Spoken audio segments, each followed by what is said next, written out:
నిన్నటి big boss ఎపిసోడ్లో ప్రభావతి 2.0 పాము బారి నుంచి తన గుడ్లను కాపాడుకోవాలని చెప్పేసి బిగ్ బాస్ హౌస్లో ఉన్న ఇరు క్లాన్లను తన గుడ్లను సంరక్షించిన వారికి నేను బెనిఫిట్స్ ఇస్తాను అని చెప్పేసి చెప్పింది. ఏ క్లాన్ అయితే ఎక్కువ గుడ్లను సంరక్షిస్తారో ఆ క్లాన్కి నా తరపున ఎక్కువ బెనిఫిట్స్ ఉంటాయి అన్నట్టుగా చెప్పింది ప్రభావతి 2.0.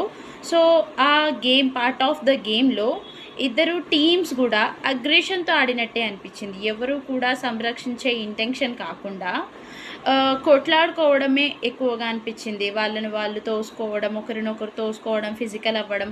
పృథ్వీ అంత వరస్ట్ గేమ్ అయితే ఎవ్వరూ ఆడారని చెప్పాలి. అండ్ ఈరోజు ఫస్ట్ అండ్ సెకండ్ ప్రోమో చూసుకున్నా కూడా టాస్క్లు ఇవ్వడం జరిగింది. సో అందులో అభయ్ చాలా అగ్రెషన్గా బిహేవ్ చేస్తున్నాడు. అండ్ ఒక రెడ్ కలర్ ఎగ్ కూడా ప్రభావతి ఇచ్చింది. సో దానివల్ల ఏ బెనిఫిట్ ఉందో చూడాలి.